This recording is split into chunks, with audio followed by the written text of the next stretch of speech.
Hi, I'm Jeanette. Welcome to my channel. I thought it would be fun today to just show a quick 2-page spread. I'm working in a book and I just got my pictures printed and I thought, why don't we just do it together? So let's play. Okay, so here's kind of my workstation. I've pulled out a few things that I think I may use. I have these two borders that I made when I did a previous video. And so I thought, okay, it's time to use those. If you have not seen that video, go take a look at the border video number 3. And how many of you have completed your 4th of July pages, right? I just got my pictures back and I thought, okay, it's time to work with those. So these don't have to be 4th of July borders. They really kind of just say summer. But sometimes I get a collection, I just want to play with it. And then I want to make sure that I'm using what I've already created. So one of my key design philosophies is to have my pictures lead the process. I think I'm just going to reverse this and stick it over here. And since my borders are kind of on the outside, now let's lay out the pictures. I've cropped some a little bit and I've mounted a couple. So I have about 10 photos here that I want to use on this 2-page spread. And I want to make a really quick page. So I want the focus to stay on the photos.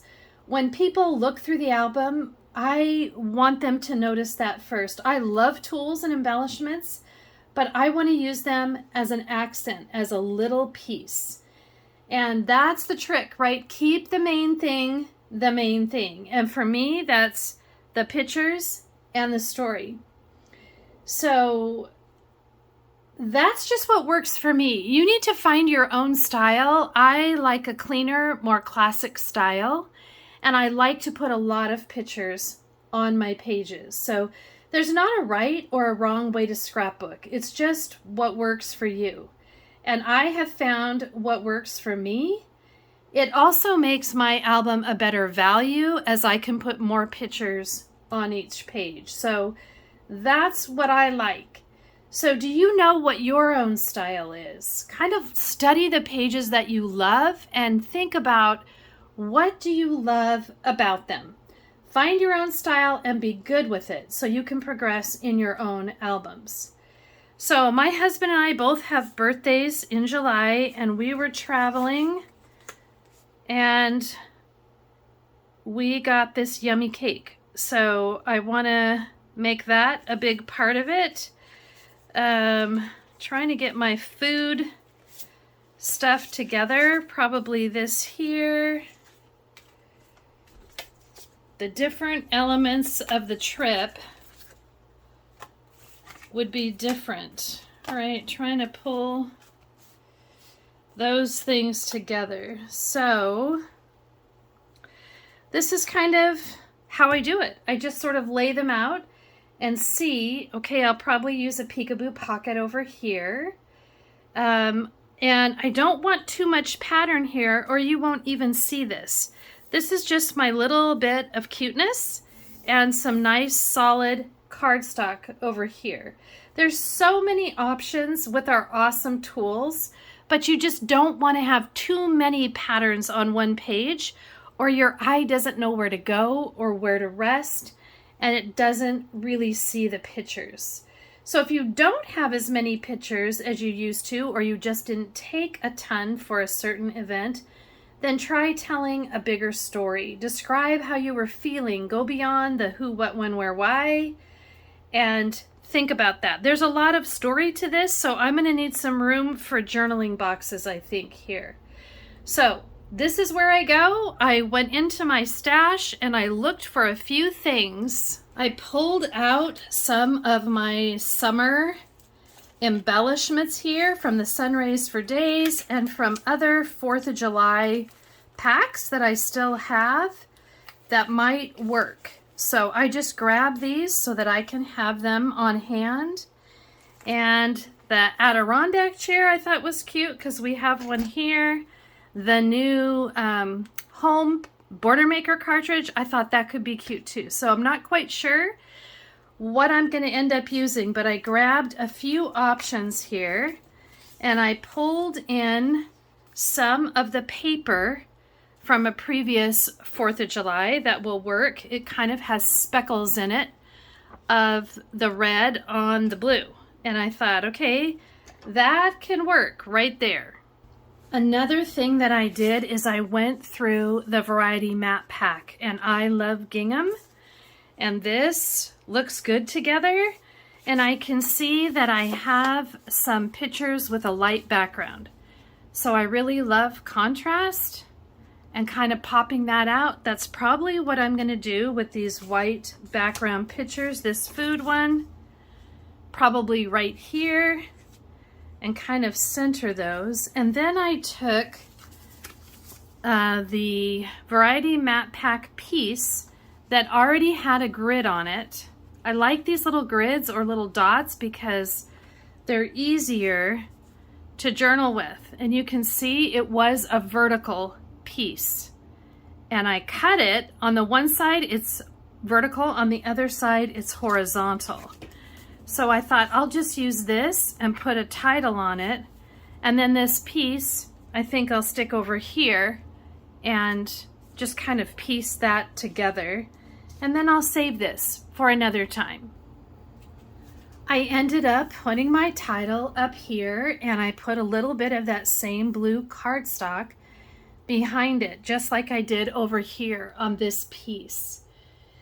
I had made up a few pieces. You know, when you get a new collection and you want to make up a few pieces and just kind of play with it, I did that with this little sticker. And so I'm going to put it right here so that you can tell this is a peekaboo pocket. I did use some of my older blue ABCs because they matched perfectly, and I'm all about using up your stash. I did want to say something a little different than happy birthday here. So I emphasized the cake because that's really an important part of the story. And then I used this soft paper, kind of that speckled paper from a previous 4th of July collection, here and then over here to mount this picture. This picture had a lot of light behind it, so I put some of that cardstock there and then mounted with the blue. So it's just kind of a soft overall effect. And I find that your eye kind of flows from page to page and stays focused on the pictures if there's a little bit of pretty, but it doesn't overtake the photos with too much pattern.